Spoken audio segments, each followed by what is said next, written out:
My best friend ghosted me after ex-boyfriend committed suicide, but turns out she was being blackmailed, and the truth was 10 times worse than I could have ever imagined. When I was 15, I found my first love, Amy. It was one of those friendships where you tell each other what you had for breakfast, whether or not you remembered to go to your dentist appointment at 3:30 p.m. on a random Tuesday, and give each other the answers for homework. And even when I got my boyfriend, Oscar, she was still my priority. Actually, we would all hang out together. We even had our own inside jokes. My school life became so sweet that I forgot how bad things at home were. But like any 10th grade relationship, we broke up. And because it was during the pandemic, my comfort was found in Disney Plus movies and making those foam coffees from TikTok. Well, that and calls with Amy. If not for her, there's no way I would have been eating more than half a meal a day, or even be able to brush my teeth every night. And even when I was being a dumba and fell into the breakup, get back together cycle with Oscar, she stuck by me. She'd listen to me rant about the same thing for hours on end, and listen like it was the first time ever. But then things took a turn. It was the start of 11th grade, and out of nowhere, Amy practically started ignoring me. It hurt even more than my breakups with Oscar. For months, I tried everything to extend the olive branch. When she ignored my texts about homework answers, I printed them out and left them in her locker. And when she practically ran away from me as soon as school ended, I started leaving baskets at her door multiple times a week, filled with her favorite instant noodles, fruit, and VP flavor. I always had this nagging feeling like something was very wrong, and I knew ignoring it would mean that I was neglecting my friend in her time of need. But by December, I had given up, because things had taken such a turn with Oscar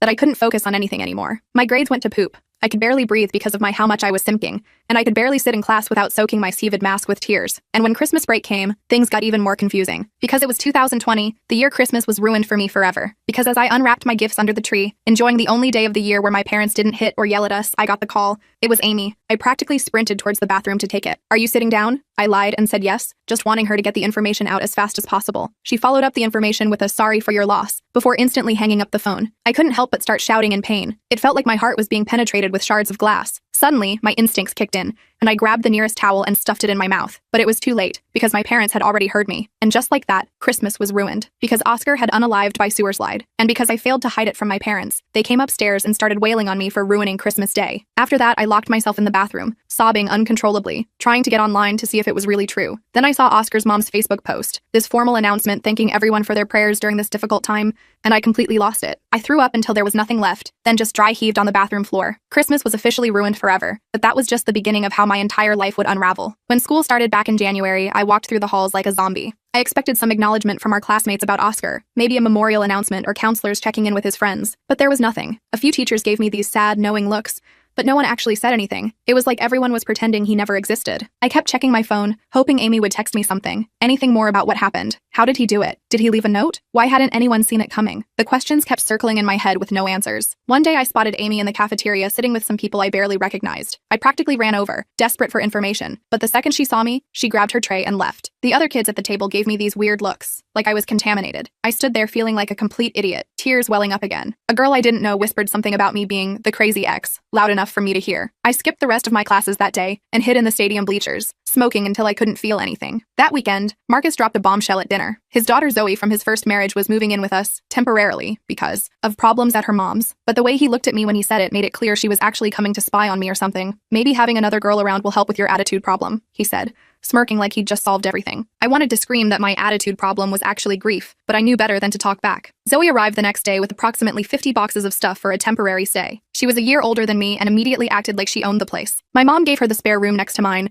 but Zoe kept finding reasons to come into my space, borrowing makeup, asking to use my charger, or just straight up snooping through my things when I was in the shower. I started locking myself in the bathroom for hours because it was literally the only place I had any privacy. The bathroom became my sad little sanctuary. I'd sit on the edge of the tub with my legs pulled up, scrolling through old texts from Oscar and Amy, trying to find some clue I'd missed, some explanation for why my entire world had imploded. I found out about Oscar's memorial service through an Instagram post from a mutual friend. It was being held at his family's church that Saturday. I didn't even tell my parents where I was going, just took the bus across town in the pouring rain, hoping to find some closure. When I arrived, completely soaked, Oscar's mom was standing at the entrance greeting people. The second she saw me, her face hardened. "You're not welcome here," she said, blocking the door. "Haven't you done enough?" I had no idea what she was talking about. I tried explaining that I just wanted to say goodbye, but she called over Oscar's dad, who firmly told me to leave before they called security. I couldn't believe what was happening. I stood across the street in the rain, watching through the windows as people filed in, many of whom barely knew Oscar. I recognized some kids from school who'd never even spoken to him when he was alive. Yet there I was, someone who had actually loved him, forced to watch from outside like some kind of criminal. I went home completely broken, shivering and confused. I sat on the bus with rainwater dripping down my face, mixing with tears, while other passengers kept shooting me these concerned glances, like they thought I might be having some kind of breakdown. And honestly, they weren't wrong. Later that week, I was passing by Zoe's room when I heard her on the phone. "Yeah, that Amy girl told everyone about Oscar and the stepdad situation," she was saying to someone. "The crazy ex-girlfriend doesn't even know yet." I froze in the hallway, trying to make sense of what I'd just heard. When Zoe spotted me, she quickly ended her call and glared at me. "Were you talking about me? What about Amy and Oscar?" I demanded. Zoe rolled her eyes dramatically. "God, you're so paranoid. I don't even know what you're talking about." Before I could press her further, she yelled downstairs, "Marcus! She's harassing me again." Within seconds, Marcus thundered up the stairs, his face that dangerous shade of red I'd learned to fear. He grabbed my phone out of my hand, saying I was clearly not responsible enough to have one if I was going to bully his daughter. Just like that, my last connection to the outside world was gone. Mom said nothing, as usual, just stared at her wine glass like it contained the secrets of the universe. That night, I cried myself to sleep, feeling like the walls were closing in around me. I seriously considered sneaking out and running away, but where would I even go? I had no money, no friends I could turn to, and winter in our state meant I'd probably freeze to death before I got very far. The school counselor called me in a few days later. Apparently, one of my teachers had expressed concern about my behavioral changes. I sat in that tiny office with its motivational posters and fake plant,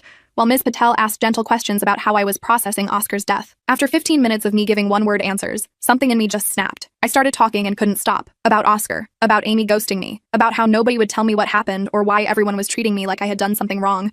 I was crying so hard I didn't notice Ms. Patel's expression changing from sympathy to concern as she stared at my arms. I'd rolled up my sleeves without thinking, revealing the bruises from where Marcus had grabbed me during our last discussion about my attitude. "Nora, how did you get those bruises?" she asked, her voice shifting to this careful, neutral tone they must teach in counselor school. I immediately pulled my sleeves down, mumbling something about falling during gym class. But Ms. Patel wasn't buying it. She started asking these pointed questions about my home life, and before I knew it, there was talk about mandatory reporting and safety assessments. I panicked, begging her not to call home, knowing it would only make things worse. But the machinery had already started, this whole investigation I never asked for, bringing even more chaos into my disaster of a life. By the end of the day, I was sitting in the principal's office while some lady from Child Protective Services explained that I would be staying with a relative while they looked into some concerns. My Aunt Tess was my mom's younger sister who'd always been the cool aunt, bringing me banned books and feminist t-shirts that Marcus accidentally threw away. She lived in an apartment about 30 minutes away with her 2 cats and a seemingly endless collection of vintage band posters. When she picked me up from school that day, she didn't bombard me with questions like I expected. She just said, "My place isn't fancy, but there's ice cream in the freezer and nobody's going to yell at you there." I actually slept through the night for the first time in months. I woke up to the smell of pancakes and coffee, which was so different from the tense silence of breakfast at home that for a minute I didn't even remember where I was. The next morning over breakfast, Lucky Charms, which were never allowed at home, Tess finally asked about what was going on. Unlike every other adult, she actually listened without interrupting when I explained about Amy ghosting me, Oscar's suicide, and how everyone was acting weird around me. When I finished, she had this thoughtful look on her face. "Have you considered that Amy might know something about Oscar's death that she's not telling you?" she asked. "Maybe she's not avoiding you to be cruel. Maybe there's something she's afraid to tell you." That thought had never occurred to me. I'd been so hurt by her abandonment that I hadn't considered she might have had a reason beyond just being done with our friendship. That night, I borrowed Tess's laptop and went full detective mode, scrolling back through months of social media posts. I started with Oscar's Instagram, which was still up. Going through his old comment section, I noticed something I'd completely missed before. There were exchanges between him and Amy on posts from periods when Oscar and I were broken up. Nothing overtly suspicious, just inside jokes and references I didn't understand. But there was one comment thread that caught my attention. Amy had written, "Did you talk to anyone about the situation with M?" And Oscar had replied, "Not yet. Too complicated. Call you later." I had no idea who M was or what situation they were referring to, but it was clear they had been communicating privately during times I thought Amy was solely focused on supporting me through the breakups. I became obsessed with figuring out who M was. Marcus? Someone named Mike or Matt from school? I made lists of everyone we knew with M names, trying to connect dots that probably weren't even there. I barely slept, convinced this mysterious M was somehow connected to Oscar's suicide and Amy's sudden distance. I started keeping this crazy conspiracy journal where I'd write down every tiny detail I could remember about Amy's behavior before she ghosted me, about Oscar's mood swings, about Marcus's interactions with both of them. Looking back at those scribbled pages now, I can see I was slowly putting together the truth even then. I just couldn't face what it all meant. After a few days of this, I convinced Tess to drive me past Amy's house, just to see if she was even there, I said. It was around 8 p.m. when we parked across the street. I could see Amy's bedroom light was on, the familiar glow of her star-shaped lamp visible through the curtains. Telling Tess I'd be right back, I approached the house, heart pounding so hard I thought it might burst through my chest. Before I could even ring the doorbell, the door opened, and Amy's mom stood there, looking absolutely terrified. "You can't be here," she whispered, checking over her shoulder like someone might be listening. "It's not safe for any of us." She started to close the door, but I stuck my foot in, desperate. "Please, Mrs. Reyes, I just need to know what's going on. Why won't Amy talk to me? What happened to Oscar?" Her eyes widened at Oscar's name. "Go home, Nora. For your own good. Amy can't help you. She pushed harder against the door until I had to remove my foot or risk breaking toes. I walked back to Tess's car in a daze, my concern for Amy transforming into real fear. Whatever was happening was clearly bigger and more dangerous than teen drama. The next day at school, I cornered Taylor, Amy's lab partner, in the bathroom between classes. Taylor had always been friendly enough, though we weren't close. I need to talk to you about Amy, I said, blocking the door so she couldn't leave. Taylor looked nervous, glancing around like someone might overhear us even though we were alone. I don't know anything, she said automatically. Bullshit. You guys have been working together all semester. She must have said something about why she's avoiding everyone. Taylor fidgeted with her bracelets, clearly uncomfortable. Look, I probably shouldn't tell you this, but Amy wasn't just avoiding you. Before she went all weird and quiet, she told me she was trying to gather evidence against someone. Someone she said was predatory. She seemed really scared. My mind immediately flashed to the mysterious M from Oscar's Instagram. Did she say who? I pressed. Taylor shook her head. She wouldn't give me a name, just said it was someone with power who could hurt people she cared about if she didn't handle it carefully. Then she stopped talking to me too. The bell rang, and Taylor used my momentary distraction to squeeze past me and escape. I stood there in the bathroom, my mind racing with horrible possibilities. I skipped my next 2 classes, just sitting in a bathroom stall trying to piece together what Taylor had told me with the weird fragments I already had. The words predatory and someone with power kept echoing in my head, making me feel sick to my stomach every time I thought about what they might mean. That night, I remembered something. Oscar and I had shared passwords during one of our "we'll be together forever" phases. On a hunch, I tried logging into his email using the password we'd created, his dog's name plus the year we met. Amazingly, it worked. I felt a little guilty snooping through his private messages, but I needed answers. Most of it was boring school stuff, gaming forums, and Netflix notifications. Then I found a folder labeled simply M in his archived items. Inside were dozens of emails between Oscar and an account I recognized immediately. It belonged to Marcus, my stepdad. My blood ran cold as I started reading. The exchanges started innocently enough, Marcus complimenting Oscar on a baseball game, offering advice about college applications, but they quickly evolved into something more sinister. Marcus asking Oscar for favors, making inappropriate comments about pictures Oscar had posted online, then escalating to veiled threats about our special arrangement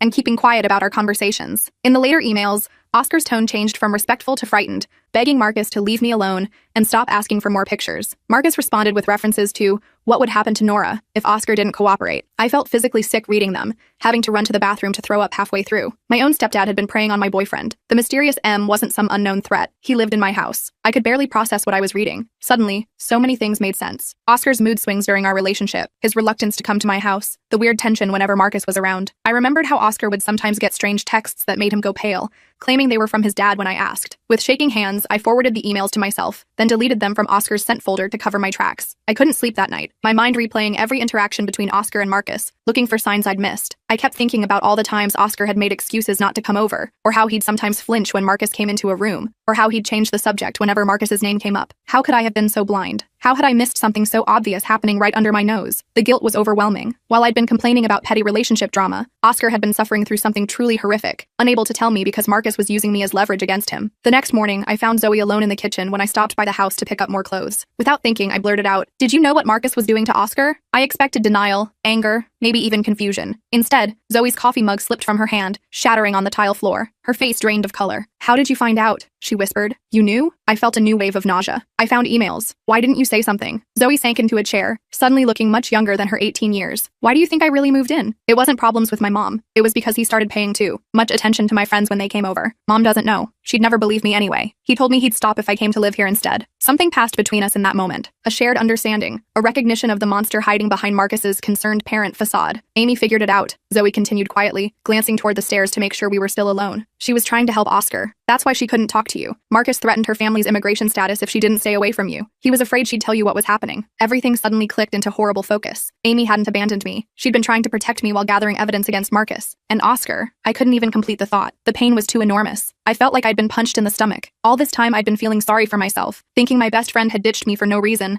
when she'd actually been trying to save me. Oscar. And who knows how many others from Marcus. And Oscar had been carrying this awful secret, being manipulated and abused by my stepdad, thinking he couldn't tell me because it would put me in danger. No wonder he couldn't handle it anymore. The weight of that realization was crushing. Zoe and I formed an unlikely alliance that day. She explained that Amy had discovered Marcus was messaging teenage boys online, including Oscar and several others from school. When Amy tried to help Oscar document the abuse, Marcus had somehow found out and threatened not just Amy but her entire family, who were green card holders still working towards citizenship. Amy had distanced herself from me partly to protect herself, but also to protect me. Marcus had made it clear that I would suffer if Amy spoke to me about what she knew. We decided our first step was to retrieve Oscar's belongings from his school locker, which had been sealed since his death out of respect. It took some doing, a forged note from my mom, a story about needing a textbook Oscar had borrowed, but we finally convinced the assistant principal to let us in. Most of the locker had been cleaned out by Oscar's parents, but stuffed in the back, we found an old journal. Flipping through it, we discovered several pages had been torn out, leaving behind fragmentary information about M's demands and evidence for later. It wasn't much, but it confirmed what we already suspected. Oscar had been keeping records of Marcus's behavior. The torn out pages were concerning though. Had Oscar removed them, or had someone else gotten to the journal first? We pieced together that Oscar had already been struggling with depression before Marcus began manipulating him. Marcus had used that vulnerability, first offering himself as a father figure, which Oscar desperately needed after his parents' divorce, then gradually escalating to inappropriate requests, and eventually blackmail. From the journal fragments, we learned Oscar had been saving screenshots and recording conversations as evidence, planning to eventually report Marcus. But something had gone terribly wrong. It made me physically ill to think about how calculated Marcus had been, how he'd identified a vulnerable kid and systematically exploited that vulnerability, all while maintaining this perfect stepdad image to the outside world. I kept having these vivid flashbacks to times when Marcus had been extra nice to Oscar, offering to drive him home or help with college applications, and now I understood the sinister motives behind that fake kindness. We needed to see Oscar's suicide note. According to school gossip, he'd left one that the administration had turned over to his parents. Mr. Chen, our English teacher who had always liked me, seemed like our best chance at getting information. After class one day, I stayed behind, and with Zoe standing lookout, I told him a carefully edited version of what we'd discovered. Mr. Chen listened with growing concern, occasionally asking clarifying questions. When I finished, he sat in silence for a long moment. What you're describing is very serious, Nora. This needs to go to the authorities. I explained that we needed more concrete evidence first. My word against Marcus's wouldn't be enough, especially given my troubled teen reputation. Reluctantly, Mr. Chen admitted he had seen the note before it was given to Oscar's parents. He hadn't made a copy, but he remembered it mentioned not being able to live with what M made me do, and betraying someone I care about. According to Mr. Chen, the note also referenced evidence in the cloud, but didn't provide any access details. This confirmed our suspicions, but added a new disturbing layer. What had Marcus coerced Oscar into doing that caused him such unbearable guilt? After days of detective work, I finally tracked down Amy through her cousin's Instagram. She was staying with relatives in the next town over, effectively hiding from Marcus. I took 3 buses to get there, jumping every time my phone buzzed. Terrified Marcus somehow knew what I was doing. When I finally stood on her cousin's doorstep, Amy answered the door herself. We just stared at each other for a long moment before she pulled me into a crushing hug,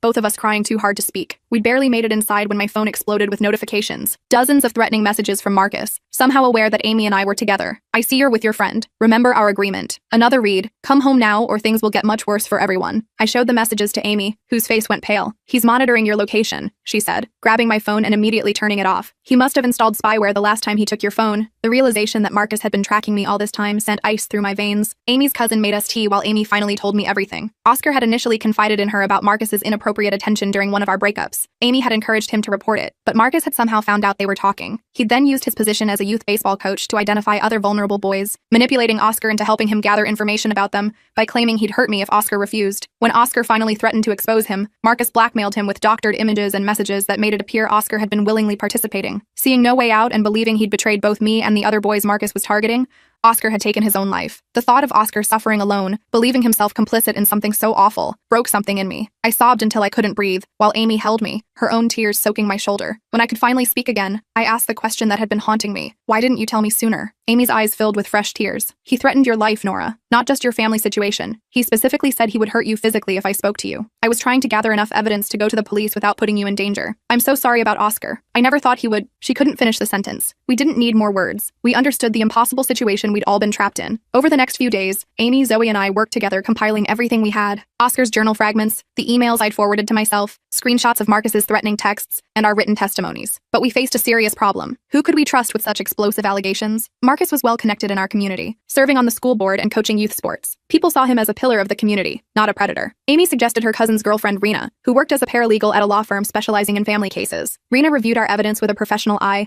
helping us organize it chronologically and explaining what would likely happen if we went to the police. I'm not going to sugarcoat this, she told us, spreading our documents across her dining table. He's going to have supporters who won't believe you. People will say you're making it up for attention, or because you're angry teenagers, or because you want to explain away Oscar's suicide. You need something more concrete, ideally recordings or recent messages that clearly show his behavior. We decided to set up a sting operation using Zoe's phone, which Marcus didn't monitor. We crafted careful messages designed to get Marcus to reveal his pattern of behavior, with Zoe pretending to have a friend he might be interested in. It was risky and made us all feel dirty, but we needed irrefutable evidence. I remember sitting with Amy and Zoe drafting these messages, trying to think like Marcus, to anticipate how he would respond. It was one of the most disturbing things I've ever done, deliberately playing into the mindset of a predator to try to catch him. We would type something, then delete it, then try again, our hands shaking the whole time. I kept running to the bathroom to throw up, the whole situation making me physically ill. Our plan went completely sideways when my mom found our evidence folder, which I'd hidden in my old dollhouse at home. I thought it was the perfect spot. Mom never came into my room, and Marcus considered dolls too childish to bother with. But she was, looking for her missing earrings and stumbled across everything. Instead of coming to me first, she confronted Marcus. By the time I found out what happened, he had already destroyed key pieces of evidence and thrown me out of the house,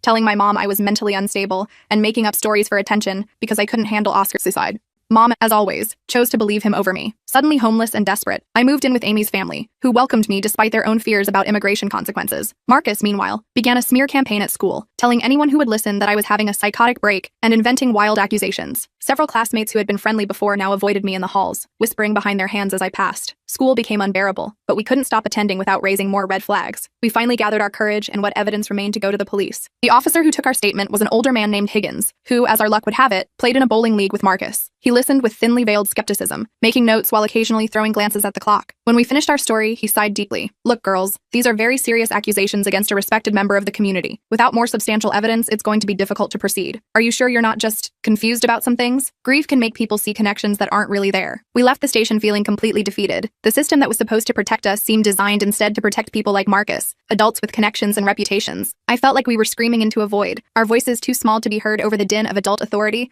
and established power structures. It was like being trapped in one of those nightmares where you try to scream, but no sound comes out, and meanwhile the monster gets closer and closer. It wasn't until Mr. Chen connected us with Detective Rivera from the Special Victims Unit that we found someone who actually took us seriously. Unlike Officer Higgins, Detective Rivera specialized in crimes against minors and didn't automatically dismiss us because of our age. She listened carefully to our story, taking detailed notes and asking thoughtful questions. When we finished, she looked at us with genuine concern. "I believe you," she said simply, and those 3 words nearly broke me all over again. "But," she continued, "belief isn't enough in the legal system. Without more concrete evidence, it will be very difficult to build a case that the district attorney will pursue." She explained our options, none of which seemed good. Then she said something that changed everything. "There is another way, but it's difficult and potentially risky. We could set up a controlled confrontation, you wearing recording devices with officers nearby for protection." The thought of facing Marcus while wearing a wire terrified all of us, but Detective Rivera assured us she wouldn't let anything happen to us. After hours of discussion and more than a few panic attacks, we agreed it was our only option. The confrontation happened at a public park, neutral territory where officers could watch from a distance without being obvious. Detective Rivera had us wear small recording devices hidden under our clothes, with a code word to use if we felt unsafe at any point. Zoe agreed to lead the conversation, since Marcus would be least suspicious of her. We sat at a picnic table trying to look casual while my heart threatened to pound right out of my chest. When Marcus arrived, looking annoyed about being called to a family meeting, I nearly lost my nerve. He sat down heavily across from us, eyes narrowing as he noticed Amy. "What's she doing here?" he demanded, jerking his chin in Amy's direction. I thought I made myself clear about that friendship. Zoe, showing courage I never knew she had, looked him straight in the eye. "We know what you did to Oscar, Dad, and to those other boys. We have the emails." Marcus's face underwent a remarkable transformation, from confusion to anger, to a calculated calm that was somehow more frightening than rage. "I don't know what you think you know, but you're clearly confused." Oscar was disturbed. "He killed himself because he couldn't handle his own problems." "Like the problem of you threatening him?" I asked, amazed my voice didn't shake. "Or the problem of you making him help you find other boys?" Marcus leaned forward, his voice dropping to a menacing whisper. "You need to stop talking right now. You have no idea what kind of trouble you're making for yourselves. No one will believe you over me. I'm a respected coach, a business owner. You're just troubled teens looking for attention." "We have evidence," Amy said, sliding her phone forward to show him one of the emails. "Not just about Oscar, about all of it." For a moment, Marcus looked genuinely panicked. Then his expression hardened. "Evidence can disappear. Phones can break. Accidents happen. Is that really a road you want to go down?" He was threatening us, clear as day,